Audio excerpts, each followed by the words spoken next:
Hello and welcome back to the LFC transfer room. If you are in the chat, hello.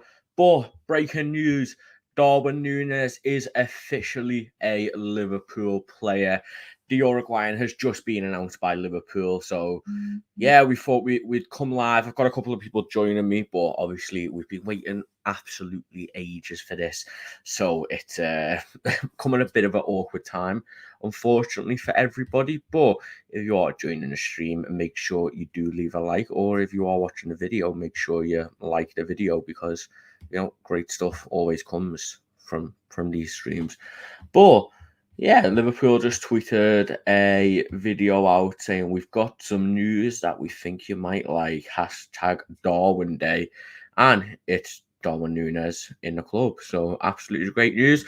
But get your commenting, guys. How are you feeling about this transfer? Obviously, been a long time coming, and he has taken Lord Divock Origi's number 27.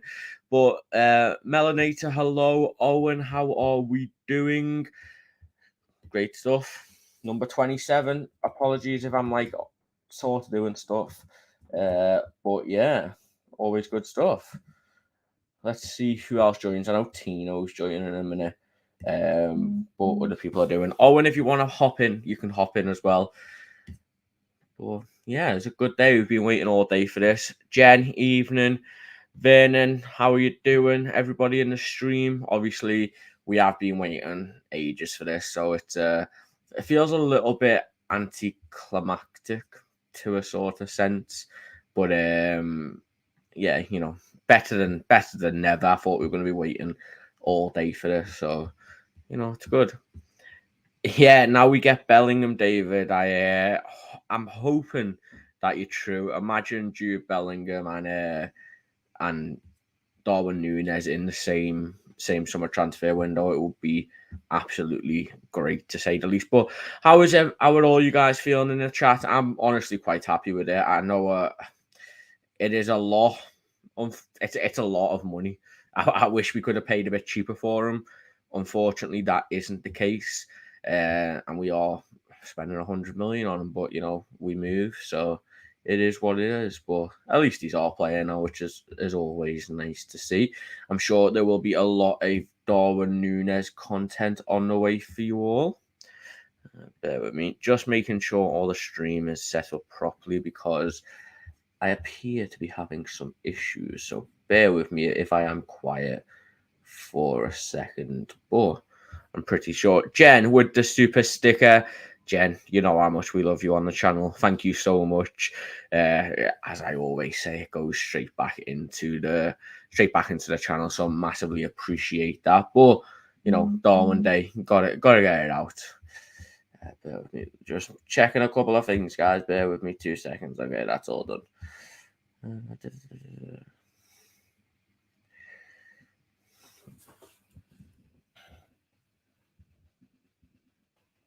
No worries at all, Jen. Is it true that we're going to sign no midfielders this summer? That is what Paul Joyce did say. However, I kind of don't believe that, if I'm going to be honest. I know Paul Joyce is very reliable, but I just don't see how we've going from Tchouaméni to no midfielders at all. But Sebastian, Tino, it's finally been announced after the days of waiting. It feels like we got told last night that it could be announced today. But Darwin Nunez is officially a Liverpool player. How are you feeling? I'm delighted, man. It's been a long wait. The last couple of days, particularly, have been quite tough. Just really eager to get that announcement, and yes, I'm delighted. I'm looking forward to seeing what he can do in the Liverpool shirt and seeing him pre-season. Hopefully, depending on ticket availability, I'll get to see a couple of pre-season games live. I'm planning to go down. Depending on when they're announced in terms of tickets, but yeah, I'm delighted. He's gonna really add a different pivot to our attack that we haven't got at the moment. I would assume in terms of shirt number he'd take Mane's shirt? His shirt number has been revealed. Has it? It's number 27. I'm Origi's old number. Yeah. I'm assuming that could change. Maybe he keeps that number for a year, and then if Sadio leaves, he then picks up that shirt number. I would assume he'd get a bit of a bump in shirt numbers. But it's amazing. It's great news. Hopefully he's not the only big signing we see this summer from now on. Hopefully we do bring in a midfielder, but obviously a few journalists have said it's not likely. But yeah, it's gonna be interesting to see how he develops, how he's able to fit into that squad, and what Jürgen does if he decides to change the manner in which we play the formation to try and accommodate him as a number 9, or if he plays on the left as he has done on occasion since he signed for Benfica a couple of years ago. His stats in the Portuguese league are truly phenomenal. So it'll be interesting to see how that equates to the Premier League. He seems like a big physical number 9 from the very brief times that I've seen him play. I mean, he absolutely dominated Ibu in the Champions League. And Ibu's one of the best young centre-backs around. So it'll be interesting to see how that equates in the Premier League with some of the tough centre-halves there are. I'm very excited. I'm very, very, very excited. Owen, hello, welcome to the stream. You know, we've been waiting all day for this, haven't we? We thought it was going to be in the early afternoon. Turns out to be the late evening, but it's fine. At least it's happened, hasn't it? Yeah, I was getting a bit worried, to be honest with you. I was thinking, oh yeah, maybe he's failed his medical, something Loic Remy 2.0 or Fakir. But I'm delighted it's done. We can relax now. Massive signing completed, and I think the video is kind of creative for our media team, to be honest with you. In past years, we haven't been very. I don't really know the word for it. I don't want to bash them too creative, much. Yeah, creative, really. But it was nice to see, and it looks alike to be here. So that's the main thing. Yeah, definitely. And Jack, hello. Joining us for a fourth. How are you feeling about it? I'm feeling great, honestly. It's absolutely boiling where I am, so I look like I'm a mess because I was just outside. But it's actually Darwin Nunez that's got me this hot and heavy. You know, he's really. I'm thoroughly excited. You know, there was a bit of like drama this morning because of like the no midfielder, but I'm excited. I think that, especially with the Haaland Nunez kind of battle that's going to commence, I think he's got a better chance than most believe, at least in terms of his ability to stick up with him. It's going to change the way we play. Could be around for the next decade. I'm thoroughly excited, Charlie. And I'm just glad it wasn't a Fekir situation where it didn't get over the line fully, and now it's done. And we now have 2 man buns in the 11, which is going to double our chances for trophies, if you ask me. So yeah, I mean, I'm not sure if I've told Tino, but Owen and Jack, he is taking the number 27.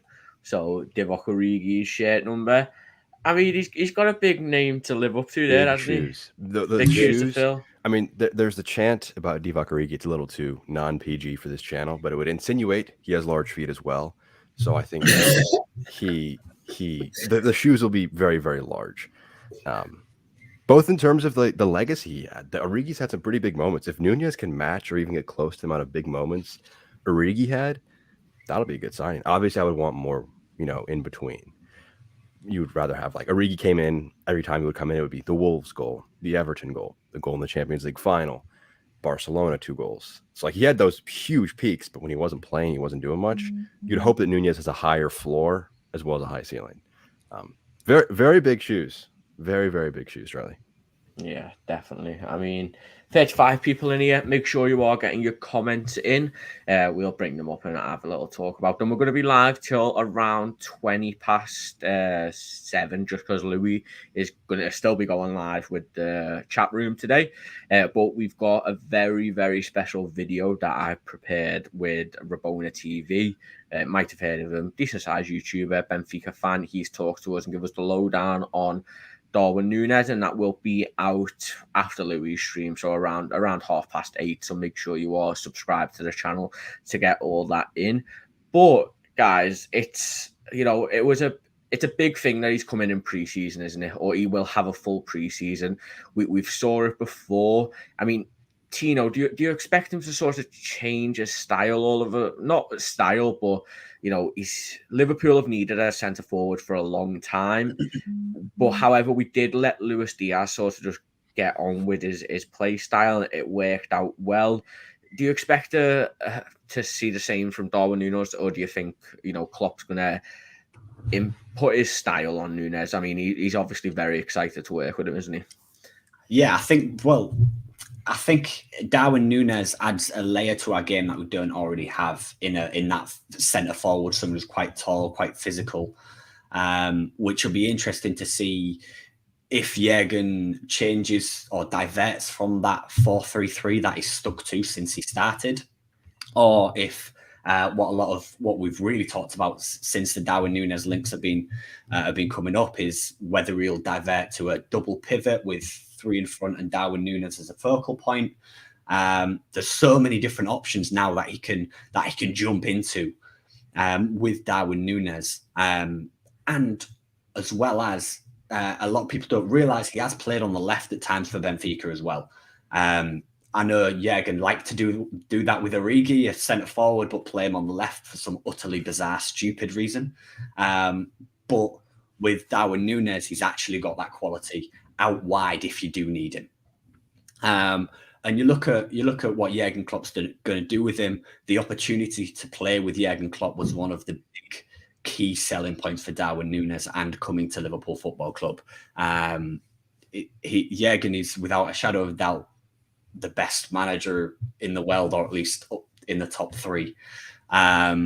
So the opportunity for Jurgen to mould his game to make him into one of those superstars rather than a guy with unbelievable potential who hasn't got there yet. Jurgen's that guy. Jurgen's one of very few people in world football who can really elevate your game to that world-class top quality level where you're consistently challenging for trophies, consistently challenging and in the question about Ballon d'Ors. So it will really be interesting to see how he changes the way we play, whether he does stick him as a number 9, whether he does play him on the left, or maybe drops in that false 9 role. Potentially, it's like I said, it'll be very, very interesting to see how he does play and what he does choose to do.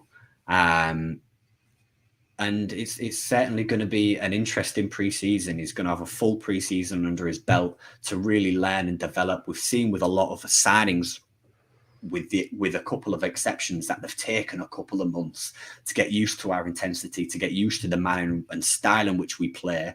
I mean, it took Fabinho, who's probably one of our best players, who really, really changed our midfield. It took him 6 or 7 months to actually get into the game. I think his first appearance was a League Cup game against Wolves, and then he played the Chelsea Champions League match, or the other way around, maybe. So it'll be interesting to see how long it takes to develop and how long it takes to fit into our style of play. Hopefully, we're looking at the Luis Diaz route rather than anyone else. But either way, it's going to be a very, very bright future for the lad.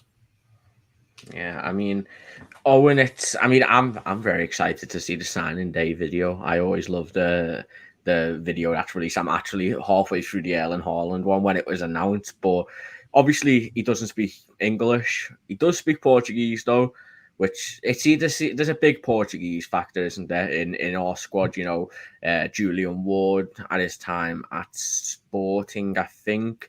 Pep Linders as well at Porto, and the other assistant manager, I always forget his name, something Aros, that guy. But do you think we're going to see another Portuguese success with Luis Diaz at Liverpool? Oh, I hope so. I really do hope so. I'm absolutely buzzing, and I think the Community Shield, I'm looking forward to that now even more. Even though it's going to be Haaland against Nunez, isn't it? Everyone's going to be saying it. I think everyone's kind of going to forget about kind of Diaz now, Salah. It's kind of they're going to go out the window. No one's going to be interested in them. Nunez is going to be the shirt seller over the next few weeks. And yeah, I think it's interesting because you see Nunez, obviously, I can't say I've watched a huge amount of Portuguese football myself, but like everyone else, I have watched his compilation videos on YouTube and stuff, and it looks like he likes to go off the left-hand side.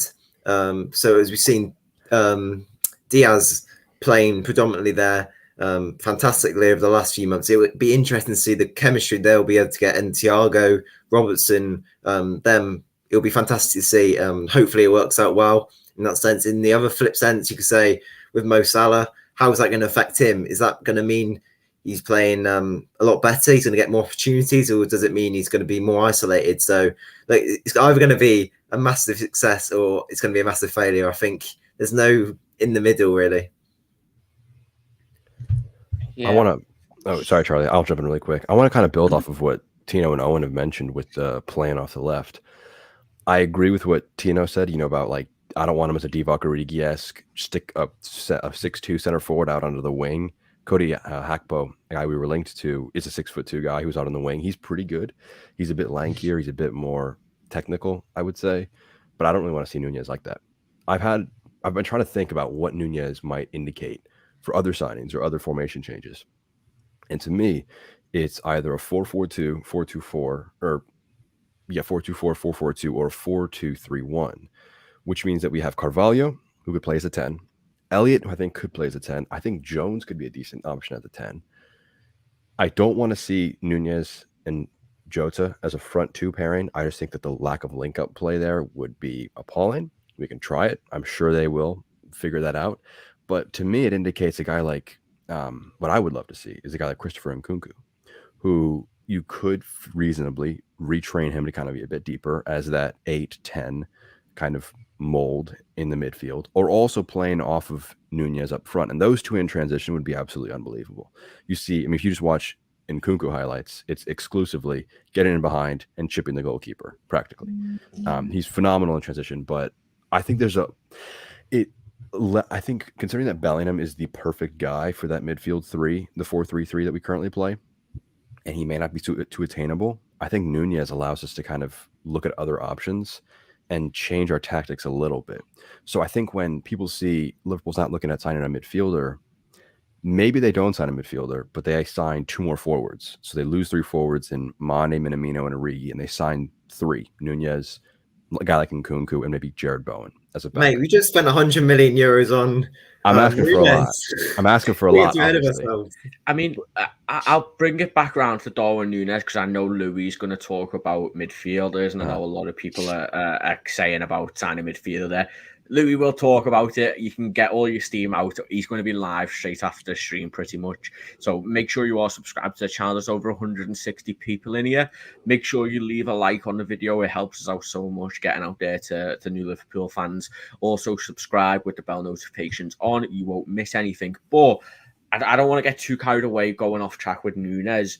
Obviously, him and Haaland are going to be the main 2 discussions going into it. Obviously, 2 fairly tall strikers who are fairly fast and, goal scorers. But I asked Rabona TV, Adrian from there, and I want to get all your guys' opinions. So, Tino, I'll start with you.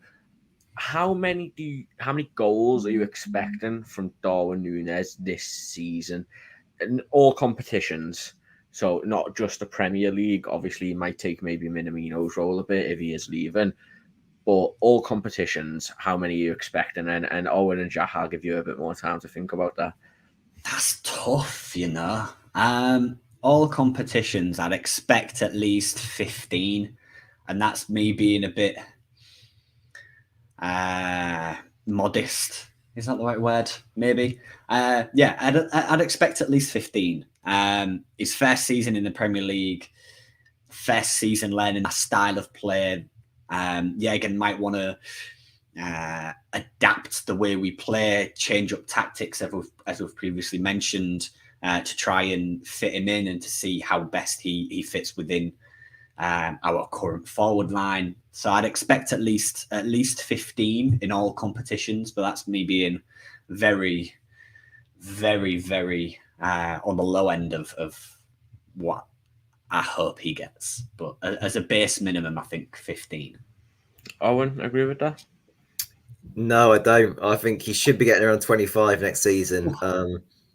I think so. I think even though Minamino and Origi, they will be leaving, I think Joss and Firmino will take their place in the League Cup and those sort of lower games, if you know what I mean. So, yeah, I think Nunez will be in for the big games. And, yeah, it ultimately matters how much he delivers in those big games against Manchester City and Tottenham, United, them big ones where you need them wins in the tough moments in this, well, whether he turns up or not. And that's more what I'm concerned about rather than if he scores against like Brighton and stuff. Like, I know it's all important, but I just want him to be there and be Liverpool's main man.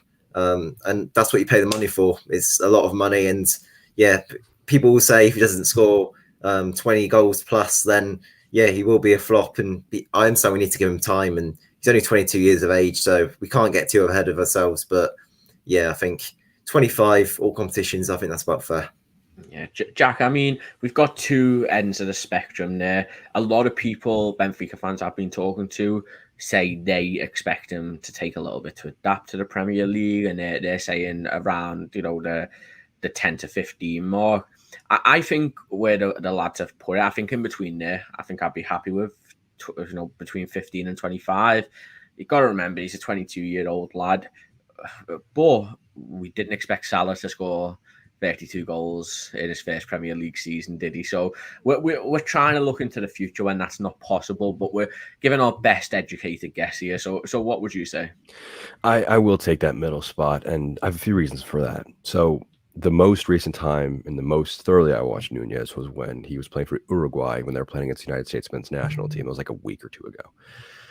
And that match was 0-0. It was boring because the US is crap, and we kind of just, it was a boring match. So I wasn't like blown away by Nunez. But what I saw was what he loves to do is he when the ball gets out to that right hand side, he will kind of almost be a bit of a late runner to the box, the first guy in. So they would whip them in and he would be sprinting at them. He's incredibly brave in terms of just going for those. So I think Trent is going to have an absolute field day in that half space. He collects it, he puts his head up. Nunez kind of just begins to make a darting run and he just kind of looks to put one in. I'm sure it will frustrate us, and I'm sure in 6 months' time I'll be looking at a 0-0 match against. Did Burnley get relegated? Yeah. They got relegated, didn't they? Yeah. I was going to use Burnley as my example. Who's my new example now? You can use Southampton, maybe. Southampton, that's perfect. All right, so against Southampton, it's 0-0 late in the match, and Nunez is just trying that run into the box, and it's cleared out because Trent couldn't put in a good ball. I'm sure I'll be infuriated, but it's a different way of going at things. Yes, Mane and Jota and Firmino in certain ways are good in the air. Nunez is just a big dude. And so I think that 20 goals, I think, is very, very realistic. I think it'll be anywhere from 10 to 15 in the league. And that'll be because I think he will be favored for the big matches and he will take a bit of time to adapt. The World Cup, I think, will disrupt his rhythm. I think he might be beginning to get his ascent right before the World Cup and then take a few weeks to a month after the World Cup to kind of get back into things. And I think he'll see his biggest moments in the Champions League or the Cups, in my opinion. I think 20 goals and some big moments are great. If he gets a winner and in a big match and has a 20-goal season and begins to kind of improve on his link-up play, his ability to work with Carvalho, I think Salah really is an interesting one for me because he hasn't had he's had Firmino, who used he's a strong guy, obviously, but he also used his movement to gain a lot of space for Salah, versus Nunez can just back into a forward, or back into a center back and really kind of drag them out of position. So I think having a more physical presence up front is going to be very interesting because we always see Salah. He gets the ball, he begins to drive at a defender and he just pings it at the center forward. We saw that happen with Mane a ton. Now I think Nunez gets it with his back to goal. If he can improve that part of his game, make that a very lethal aspect, I think that's very realistic. And I see the comment from Iddy Sent, 20 goals in 60 games. I don't think he's going to play 60 games with the World Cup, especially.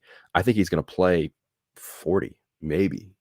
And if you're getting 1 and 2, I think you would say 1 and 2 for an 85 million pound striker is a little under what you'd expect, but he's adapting from Portugal. He's still 22. We're trying to get a decade of good service out of him, not 1 year trying to capitalize on this moment. So, a long-winded way of saying I think 20 is good, but it would have to be in moments. And to follow up on the second comment that he has with he would need 20 in the league, Son and Salah were the only two who got 20 in the league last season. And those guys are seasoned Premier League professionals. So I think if you're asking for 20 in just a league for Nunez, count how many guys on every team in the Premier League have done that in the last 5 years. I'm going to do that right now. Mo Salah has definitely spoiled us as a fan base.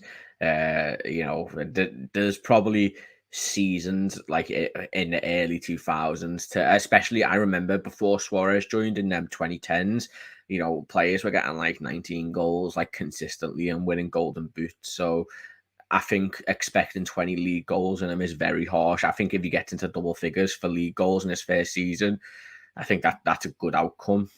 Anything over 15 league goals, in my opinion, is good. But to round off, sort of sticking on Nunez, and I'll leave this as an open-end question because we've got to end it in a couple of minutes. But will Trent Alexander-Arnold now beat Thierry Henry and Kevin De Bruyne's all-time assist of 20 this season? Obviously, he's been aiming at 5'8" wingers for his entire career, easily in double digits. Is this the year he finally breaks it? I think he does. Let me think about this. I think he's shown a lot of different varied playmaking. I was watching a video about Messi, De Bruyne, Neymar's playmaking, these world-class forwards. I was looking at Trent and I was saying he's got a little bit in this locker, a little bit. Not everything that those guys have. I think especially that pass for Luis Diaz in the FA Cup final, more of that. Could see him get a lot of assists. And Nunez will just make his ability to pass much more varied because he has that aerial threat, and that's going to kind of almost shift the attentions. I don't know if he's going to hit 20. I think 15 is my prediction. But he definitely can hit 20. I think at some point it's inevitable. At some point in his Premier League career, he's going to beat that record. It just, for me, that's just a given. Whether it's next season or not, it's probably the best. I think next season is probably the best season since he's been in the first team that he'll have at beating that record, just because of the varied strike force we'll have in comparison to previous years. What I am looking forward to seeing with regards to that is Nunez is very good on the counter. His pace, his physicality, he is very, very good on counter. I saw a goal against Barcelona when Benfica, the ball was played over the top down the left-hand wing. He gets to the byline, does one-on-one with Eric Garcia off the top of my head, cuts inside and then puts it in the back of the net. And the aspect of Trent doing those long switches potentially, or just whipped in balls, that record is going to get broken by Trent Alexander-Arnold at some point in the next 2 or 3 years. I feel it. I guarantee it. But what's the best he's got so far, though? Like 12, 13? 14, yeah. 14. I think as a right back, though, I think it's kind of shown that that's the best he can really do, even though 14 is unbelievable. And it's shown, from right back, though, I think he would have to go to midfield to beat kind of 20 or get near 20. I know he's young still. I think the way we play suits it perfectly, and with Nunez coming in now, in that midfield position, he wouldn't get as many opportunities to cross like that. And I'm pretty sure last season he created the most big chances, or was definitely up there. And this season we went through patches where players just weren't scoring goals that were on a plate to them. I think there's probably every season he's played for Liverpool, he could have got 20 assists if our strikers scored their expected goals that they were expecting to. Yeah, I think that it definitely is an interesting one that Owen mentions. I kind of tossed it in yesterday's stream and was roundly dismissed about moving Trent into the midfield. I don't think we should do that, but I think it's an interesting thought. I just think it is very difficult from one position on the pitch, technical ability aside, to get 20 assists. You think about Thierry Henry, Kevin De Bruyne, what are they? I mean, Henry was a forward out on the left, able to drive at defenders, create spaces from out wide, but also had a bit more freedom. De Bruyne plays in literally the middle of the park with complete reign of the pitch. So they're always going to pick up positions that Trent can't. So I think it's even more remarkable that from basically a pretty static position that you can't really move from, like center backs, right backs are some of the most shoehorned positions on the pitch. And he manages to be brilliant. I mean, Trent shows it when he's like in the defensive third. I think he's actually better than when he's in like the final third, because then he can actually show his like long range passing and diagonal passing better, and it helps us create better chances. He might not get assists from it, but I think he deserves a lot of credit for that, because that always kind of goes unnoticed at times when he's not doing the final ball, but ultimately it leads to a goal. I'm with you on that. I'm with you on that 100%. Sorry to interrupt. He's very, very lethal from that area of the pitch. And I think moving him into midfield to try and beat that record, I don't think will suit his game entirely, even though he has got the passing ability to play there. I'll hand back to Charlie, because obviously I think we need to wrap this up. I think Louis itching to get live. But regarding that, I think his expected goals, he's outperformed in one season or 2 seasons, but this season was his highest expected goals are basically 13, and he got 13 assists. Oh no, he got 12 assists. So I think from both, we need Darwin Nunez massively overperformed his expected goals this season for Benfica. If he can do that, then I think it goes a long way to helping him. But again, you've probably got the whole Luis Diaz isn't going to be like Sadio Mane in the box as much. So there's give and takes. But 200 people in here, guys. Make sure you are subscribed to the channel. Louis is about to go live in 3 minutes. So make sure you subscribe. Leave a like on this video as well. I know it just helps us out. I know we say it a lot, but it really does help. Jack, Tino, Owen, thank you so much for joining. Make sure you go and check out all of their social medias. But stick around because Louis is about to go live. But thank you for joining this breaking news